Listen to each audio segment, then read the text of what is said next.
Olá, prezados alunos, eu sou o professor Fábio Henrique e na videoaula de hoje eu vou falar para vocês os conceitos de hardware e software. Nós estamos então na semana 1 e essa é a videoaula 2. Bem, então, dentro desses conceitos de hardware, nós temos que distinguir três partes, tá? Que são as três principais partes do hardware. A unidade central de processamento, que é onde é feito todos os meus cálculos, também é chamado de CPU. A sigla aqui está em inglês, tá? Mas esse é o significado dela. A memória, tá? Que é a memória principal. E os dispositivos de entrada e saída, né? Que permitem a interação com o hardware do computador. Então aqui embaixo nós temos uma figura ilustrando. Tá? O processador ele tem algumas subpartes. Eu vou detalhar cada subparte dessa. E tem uma linha de comunicação entre a memória, os dispositivos de entrada e saída e o processador. Bem, então, detalhando um pouco aqui a unidade central de processamento. Ela é dividida basicamente em duas partes. Tá? Nós temos a unidade de controle e a unidade lógica aritmética. E elas estabelecem uma comunicação direta. Elas estão constantemente se comunicando. A unidade de controle é responsável por controlar as atividades de todos os componentes do computador, mediante a emissão de pulsos elétricos, tá, que são sinais de controle, gerados por um dispositivo chamado clock, tá, que é o que essa figura está ilustrando aqui.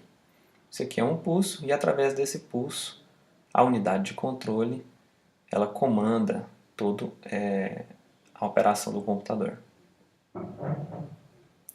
Então, este controle pode ser exercido, por exemplo, sobre a gravação de um dado no disco ou a busca de uma instrução na memória. E na sequência nós temos a unidade lógica aritmética, tá? Que é responsável por... Ela tem a parte lógica, que faz comparações. Então aqui está um sinal de maior, então pode fazer comparações se um número é maior do que o outro, por exemplo. Ou se um número é igual a outro.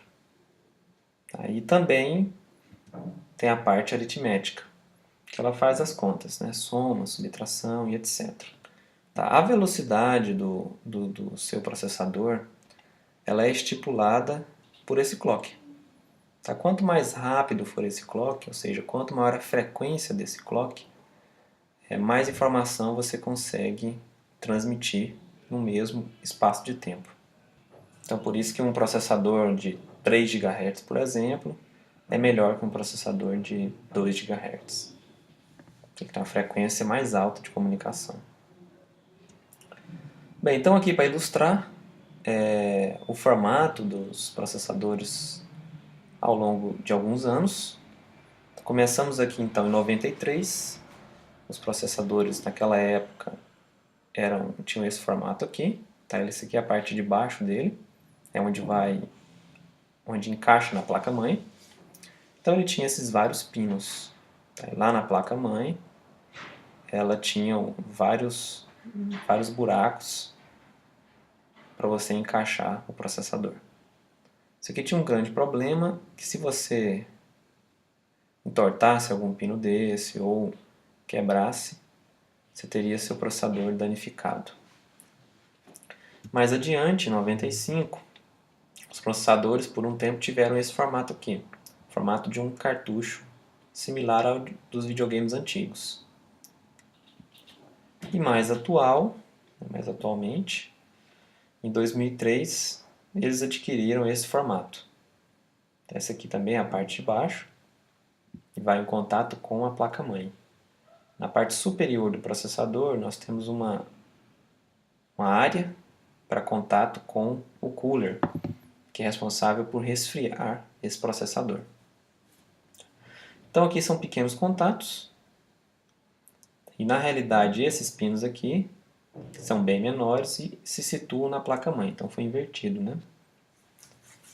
Então dessa forma o processador ficou externamente mais resistente. Bem, agora falando das memórias, qual que é a função de uma memória? Ela armazena internamente toda informação que é manipulada pelo computador. Tanto programas, dados, o seu sistema operacional, tudo isso vai, às vezes está em uma memória carregada em outra.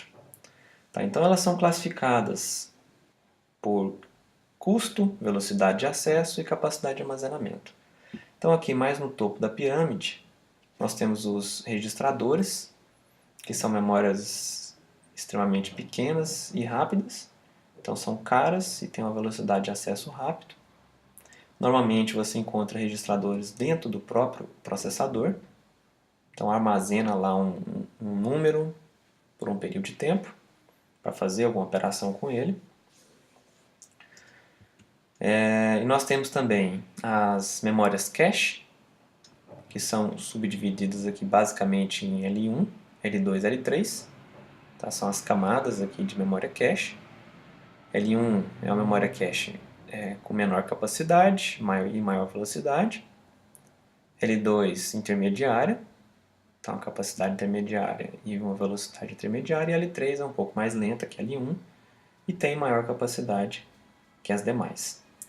Essas memórias, esse tipo de memória também se encontra dentro do processador, tá, atualmente, mas cada dispositivo, dependendo do seu papel, possui um pouco de memória cache. Memória principal. Memória principal é a nossa RAM, é mais conhecida como memória RAM, tem outros tipos também. Então, quando você compra um computador lá com 4 GB de memória RAM, você está falando dessa memória aqui, da memória principal. Tá? Por que ela tem um nome aqui de memória principal? Porque ela é amplamente utilizada. Então, tudo que você executa no seu computador, antes de ser executado, é carregado na memória principal. Então, temos a memória RAM, tá? Que é Random Access Memory, uma memória de acesso aleatório. Ela é volátil. O que significa isso? Se você tirar a energia dela, ela perde os dados, então ela só funciona enquanto tiver energia. Temos a memória ROM, que é Read Only Memory, que está situada lá na sua placa-mãe. Memória também a EEPROM, tá? Que é parecida com a ROM, mas tem algumas características a mais, que você pode apagar ela, por exemplo, e escrever novamente. E as memórias secundárias, nós temos o HD, DVD, CD, Blu-ray. Tá? O mais comum atualmente é o HD, é onde você faz a instalação dos programas e do sistema operacional. É uma memória mais lenta, porém tem maior capacidade. Então sempre que você inicia o sistema operacional, você liga seu computador, ele entra no processo de carregar o sistema operacional que está no HD para a memória principal. Faz parte também do hardware, dispositivos de entrada e saída. Então aqui nós temos um monitor touchscreen, que é um dispositivo de entrada, porque ele aceita um toque na tela, você pode interagir. E também é um dispositivo de saída, porque ele exibe para você imagens, né? E o teclado e mouse, o tradicional teclado e mouse, como dispositivo de entrada. Tem N outros dispositivos, né? Impressora, scanner e etc. Então, esses dispositivos de entrada e saída permitem que nós, seres humanos, consigamos interagir com um computador, por exemplo. Bem, então, nós temos vários componentes, tá? A memória principal, vocês já viram o que é, dispositivo de entrada e saída e o processador. Agora, como que isso tudo se comunica? Como que ocorre essa comunicação? Através do barramento. Tá? Cada barramento, dependendo da localização dele no seu computador, vai ter uma velocidade diferente. Tá? E esse barramento interliga esses vários dispositivos, essas várias partes do computador, para que haja a comunicação. Tá? Dentro dos barramentos, nós temos a classificação do barramento como unidirecional, ou seja, os dados só correm, essas informações só correm em um sentido. E nós temos também os barramentos bidirecionais, tá? Como é o caso aqui, por exemplo. Ó. Tá? A informação pode sair daqui e vir para cá, ou o contrário, tá? Nessas duas direções. E normalmente também esses barramentos são subdivididos. Então, por exemplo, barramento para dados, barramento para endereços, né, endereços de memória, por exemplo, e barramentos para sinais de controle. Dá para controlar essa comunicação aí. Bem, dentro das estratégias de funcionamento de um processador, nós temos um conceito muito famoso, que é o pipeline. Então, o que é esse pipeline? É a divisão de uma tarefa em uma sequência de subtarefas. Então, o processador, através de suas várias unidades de pipeline, funciona de forma a permitir que, enquanto a instrução se encontra na fase de execução, uma outra instrução pode estar na fase de busca.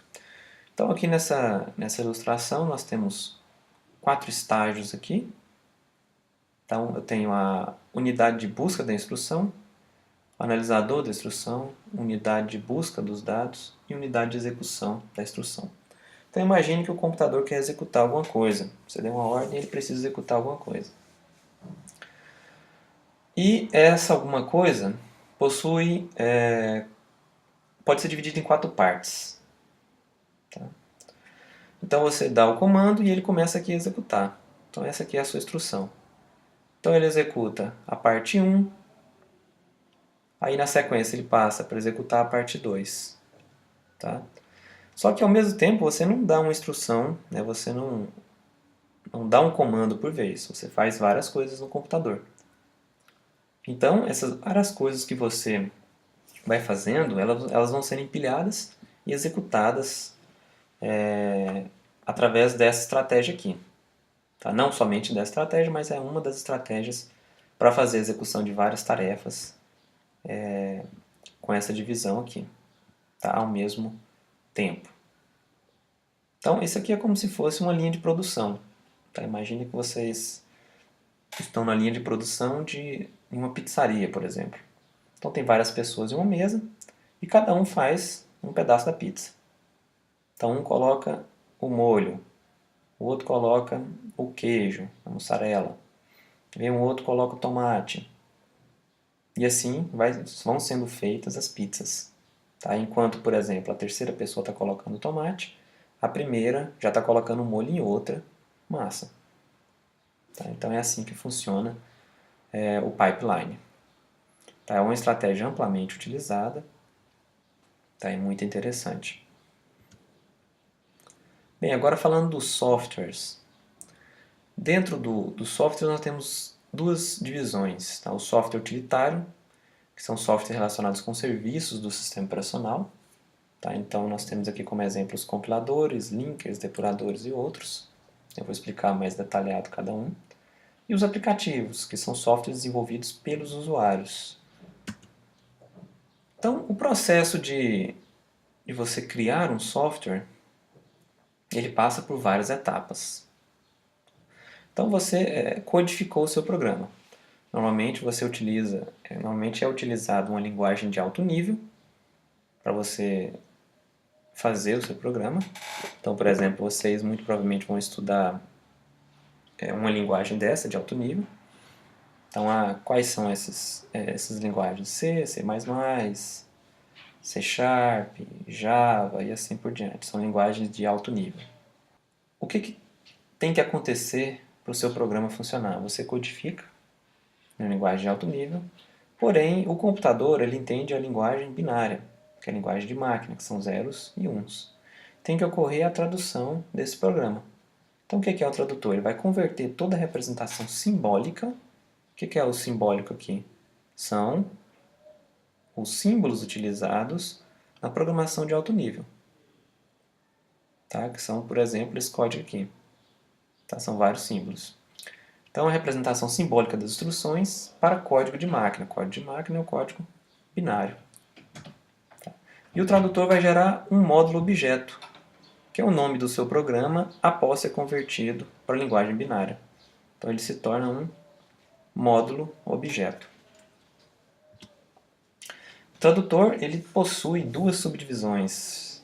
Tá? A primeira é o montador, quando se utiliza uma linguagem de montagem, tá? Que é uma linguagem de mais baixo nível, tá? Ou, por exemplo, o assembly é uma linguagem de montagem, Então, quando você desenvolve um programa nessa linguagem, esse programa seu vai servir para aquele computador específico, né, para aquela arquitetura no qual você está desenvolvendo o programa. Então, o tradutor tem esse nome de montador, quando você gera um módulo objeto a partir da linguagem de montagem.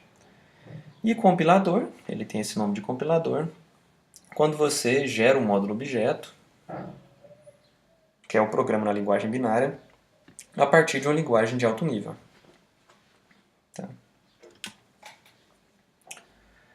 Então, aqui está uma figura só para ilustrar o processo do tradutor. Aqui é o formato genérico. Eu tenho um programa fonte que eu desenvolvi em alguma linguagem de programação. E o tradutor vai converter isso a programa objeto, que já é a linguagem de máquina, porém ainda não está pronto para ser executado pelo computador. Tá? Tem mais algumas etapas.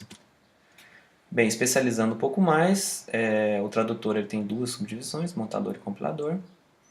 Então, quando eu utilizo a linguagem de montagem, ele se chama montador, e quando eu utilizo uma linguagem de alto nível, ele é um compilador. Então, o mais comum é se utilizar essa nomenclatura aqui. Então, eu vou compilar o meu programa. O que você vai fazer? Você vai traduzir ele para a linguagem de máquina e mais algumas etapas. Tem um outro tipo de tradutor, tá, que é chamado de interpretador. E esse interpretador ele não gera um módulo objeto. Então, a partir de um programa-fonte escrito em linguagem de alto nível, o interpretador, no momento da execução do programa, traduz cada instrução e executa em seguida. Então, no processo anterior, tá, por exemplo aqui, no compilador, você desenvolve todo o seu programa, compila e só depois executa. Quando você utiliza o interpretador, ao mesmo tempo, né, você tem o seu código, quando você vai executar, ele vai linha por linha, fazendo a interpretação do seu programa e já convertendo ele para linguagem de máquina, para ser executado. Então, é um processo que ocorre enquanto está sendo executado o seu programa. Então, o anterior ocorre antes de ser executado o programa.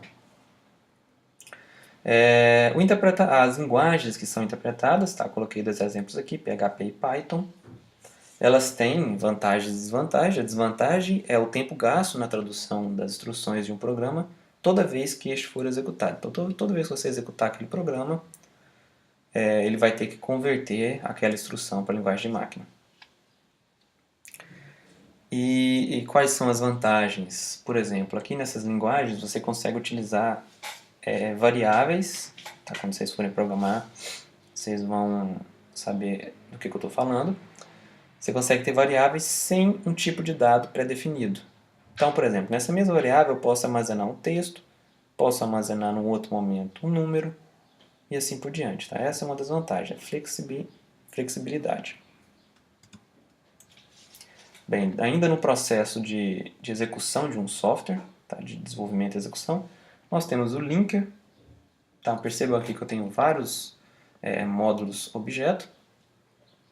Então, quando você desenvolve o seu programa, você vai ter um módulo objeto. Entretanto, para você executar o seu programa, você vai precisar de funções do sistema operacional. Então, o link ele tem um papel de agregar isso em um só arquivo, tá? Para depois ser carregado na memória. Então, você tem o seu programa, e o seu programa faz o uso de alguma biblioteca, por exemplo, alguma funcionalidade do sistema operacional, que por sua vez também é um código, que também foi programado por alguém. Então o link ele vai juntar isso daí, tá? Vai estabelecer um link, tá? Uma comunicação entre esses módulos ou objeto, para somente depois carregar isso na memória. Tá? E para finalizar aqui o processo de execução de um software, a partir da criação, nós temos o loader, que é o carregador, é o utilitário responsável por colocar fisicamente na memória principal um programa para sua execução. Então, de fato, após de todo esse processo que nós vimos, o loader ele vai carregar o programa, tá, e as suas demais bibliotecas, que já estão linkadas, na memória principal para ser executado. Dessa forma, é possível fazer a alocação, tá, colocar esses dados na memória em posições diferentes, tá? Não é uma posição só. Então, imagine a memória lá como uma gaveta, que você vai organizar uma porção de coisas. Então, a posição de cada programa ali na memória é crucial e o loader gerencia isso também. Bem, então aqui é só ilustrando aquele processo. Toda vez que eu quero acessar um aplicativo, um programa, um utilitário, alguma coisa assim, isso é carregado da memória secundária. Tá? Aqui está o exemplo do HD. Então ele fechado, HD fechado, a parte externa, e ele aberto. Tá? Aqui estão os discos dele aqui. Então é carregado do HD para a memória principal. Tá? Quem faz isso é o loader. E agora, para finalizar e ilustrar todo o processo, né, tem esse diagrama aqui. Então tudo começa lá no programa fonte. Então você desenvolve algum programa em alguma linguagem, tá, de alto nível ou não. E após disso, seu programa será compilado ou montado. O nome dessa parte é a parte da tradução, será traduzido para um programa objeto que está na linguagem binária, que é a linguagem do computador, linguagem de máquina. Tá? Após gerar esse programa objeto, é feito o link com outros módulos objeto. Então, por exemplo, alguma função do sistema operacional que você utiliza implicitamente ou explicitamente lá no seu programa. Então, ele vai fazer o link dessas partes para somente depois carregar isso na memória. Então, quem vai fazer isso é o loader. E o tempo de execução. O tempo de execução é já quando o seu programa já está na memória para ser executado. Tá? Então, eu tenho uma imagem binária na memória. Tá? E depois de carregado na memória, eu ainda posso fazer chamadas, né? Utilizar bibliotecas que serão carregadas de forma dinâmica. Tá? Então, quando eu estou utilizando o meu programa, executando ele, chega no momento que eu preciso de uma biblioteca externa que não foi carregada na memória, eu posso fazer a chamada dessa biblioteca e executar ela de forma dinâmica, tá? Enquanto eu estou executando o meu programa. Tá? Tem essas duas modalidades. Você consegue carregar bibliotecas de forma estática, que é no processo do link editor, e eu também consigo carregar bibliotecas de forma dinâmica. Então esse é o processo completo, desde o desenvolvimento de um programa até a execução, o que acontece nessas etapas. Então com esse slide aqui nós finalizamos essa aula, essa videoaula, e até a próxima.